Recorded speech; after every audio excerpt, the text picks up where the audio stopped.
I'm delighted to be able to meet you all virtually. I'm indeed sorry that I'm not able to be physically present in Madrid. I'm grateful to Catherine Scherer for inviting me to be part of this annual meeting of CORE. She has suggested that I speak about the role of repositories, challenges and opportunities, and what we can do collectively to improve the global repository network. There is a tremendous asymmetry in the world of science and the production and dissemination of scientific knowledge. A lion's share of the world's knowledge production in science and other areas of scholarship happens in a very small number of countries such as China, USA, and the UK. The new knowledge produced is mostly disseminated through journals produced by a handful of publishers. In the past few decades, say starting from the 1950s, journal publishing activity moved away from academics and societies to commercial interests, and consequently, the costs of journals started skyrocketing. The scientific publishing became, as Mr. Robert Maxwell famously said, a perpetual money-making machine for commercial publishers. That meant many researchers and their institutions, not only in the poorer countries of the world, but also in the most affluent countries, could not afford to subscribe to journals. They really need to carry on with the research. For example, a few years ago, the University of California system canceled subscription to journals by a major publishing company. On top of it, the publishing companies started selling journals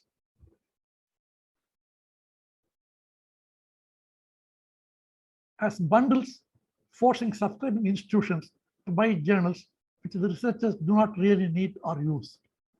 In 1985, psychologists began exchanging the new research through an electronic bulletin board called BitNet Psychology Newsletter, and it was transformed to an electronic journal called Psycholoquy, with the goal of implementing peer review on the networks for articles on psychology and related topics. This journal is estimated to have thousands of subscribers, although an accurate count is not possible, as most people accessed it over the network without cost. Thus was born the electronic journal. By 1991, there were at least 5 other electronic journals, all of them peer-reviewed and all of them on BitNet and Usenet. In 1991, Paul Ginsparg of LANL, Las Alamos National Laboratory, came up with a preprint exchange service for physicists, which soon evolved into what we now know as Archive. After 30 years, Archive has in its repository more than 2 million preprints in 8 categories, namely physics, mathematics, computer science, quantitative biology, statistics, electrical engineering and system science, economics, and quantitative finance. Even before Archive came on the scene, physicists were exchanging preprints through information exchange groups.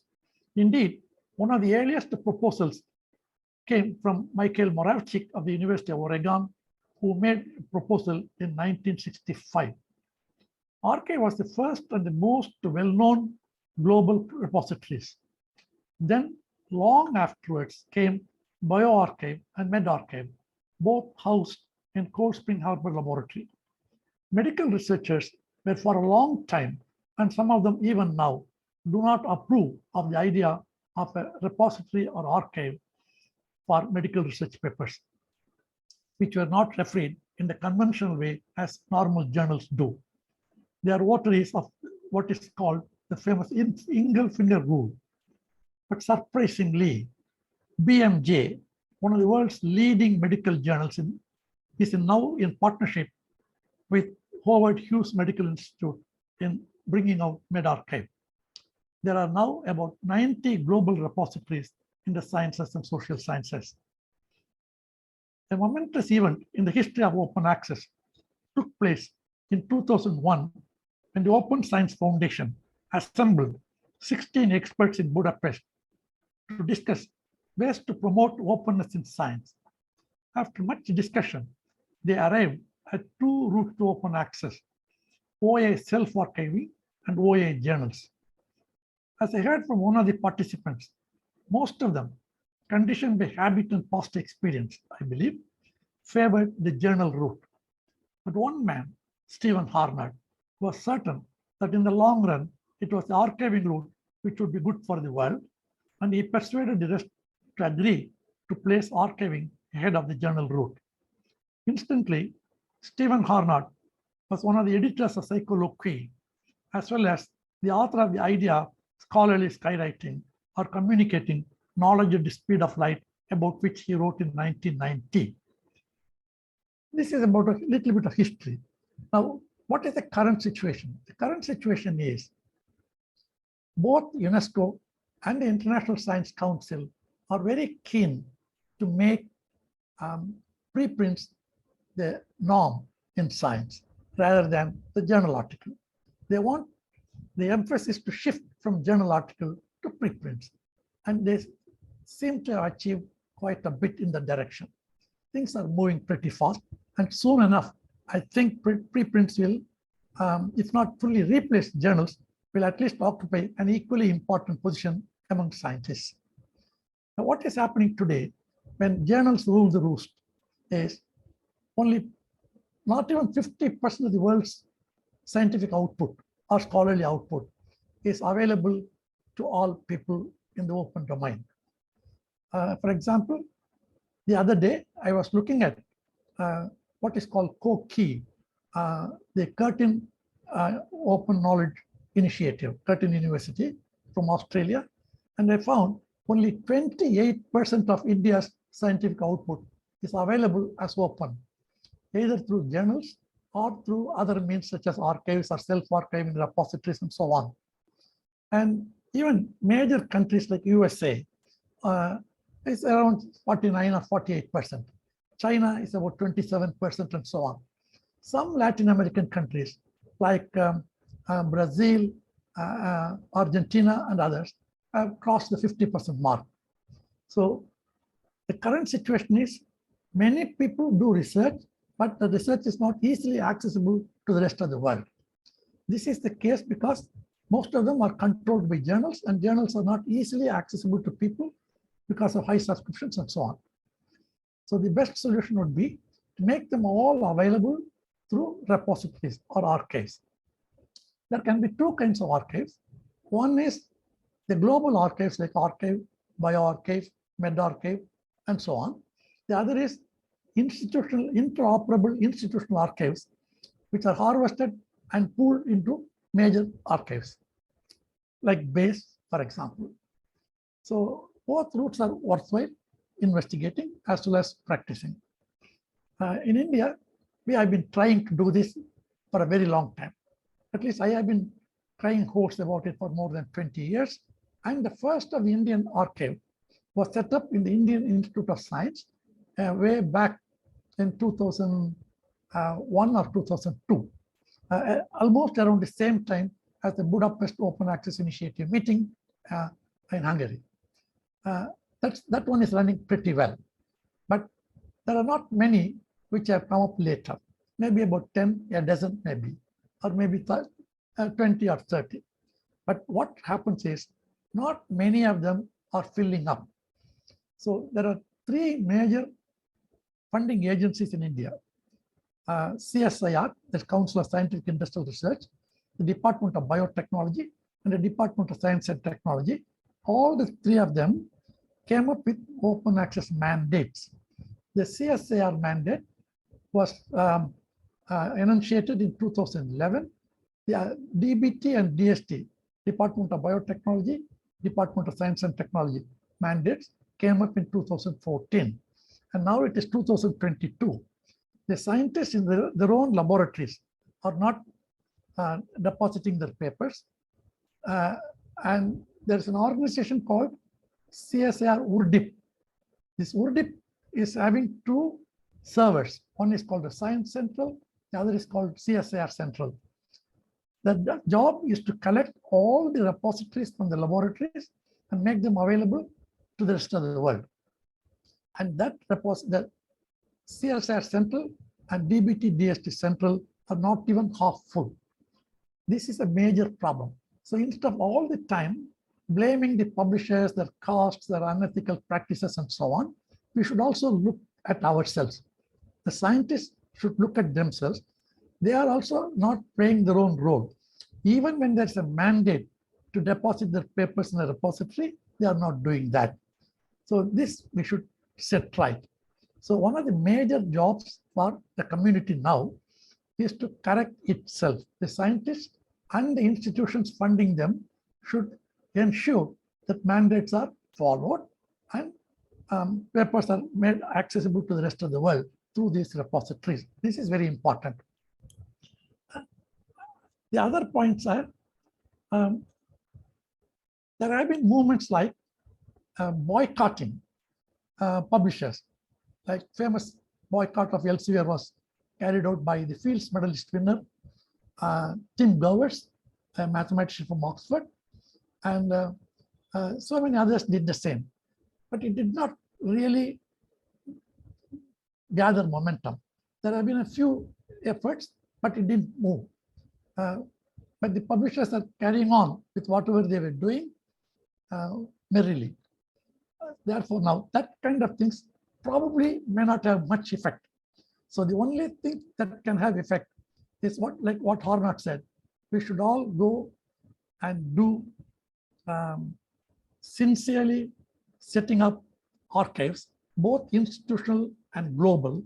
Global in terms of subjects, institutional in terms of everything that is being carried out in the institute, and make them the main channel for scientists and scholars to communicate their work. This is the only solution I think that would work. So we should have a global kind of a mandate. The scientific institutions and organizations like world scientific bodies, the Royal Society, the National Academy, or the World Academy of Sciences in Trieste, or UNESCO, and other bodies should get together. The international academies or national academies, the IAP, they should all join together and resolve that from now on, we should insist that everybody, every researcher in sciences and social sciences will necessarily make their work on the day they are ready and place them in an archive, in a repository, which even without any pressure, most physicists are doing. Now, during the COVID period, a large number of biologists have started doing that. That kind of a pressure, even without the COVID, should be there on everybody. So we do not have to wait for a pandemic to force us to do things. By nature, our own intent, we should do that. Only then this can happen. So we need to persuade people, individual researchers and institutions do this. So the mandates are important. Funding agencies and the government institutions which support research in developing countries, and the individual institutions and universities in the advanced countries, they should all have a mandate. The chancellor or the provost should issue a mandate by which everybody in the campus will necessarily place the papers that they produce in an archive, both institutional or global. That's the only way it can be done. So it may look as if a bit totalitarian, that we are forcing people to do things. I don't think so, because when you employ somebody and pay salary, you insist that person come to office every day, sign a roster or something, or do a certain kind of work to deserve the pay that he gets and so on.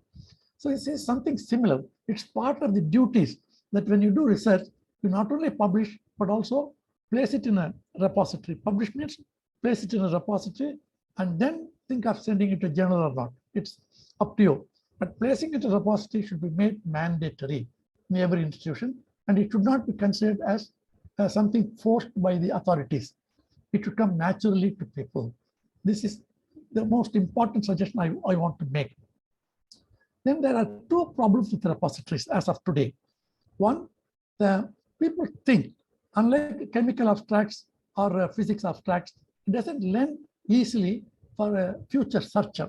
There are thousands of papers, and if I want to search for a specific paper or a specific topic, it doesn't lend itself easily. This is one objection they give. And another objection they give is that it doesn't allow you to evaluate people. Like, for example, when you publish in a journal, there are services like Scopus or Web of Science and so on, which count your citations, and therefore they say you are cited more or less and so on. And that's probably you do not have such facilities in global archives and so on. So the system of evaluation should change. We should fight with the governments, with the international agencies, scientific bodies to change the system of assessment of scientists and institutions. The system of ranking should go. Right now, 3 or 4 agencies are ranking institutions and making big money for no benefit of either institution or the individual scientists. This thing should go. So we should work towards that. The community meeting in Madrid should all think about these things and vote for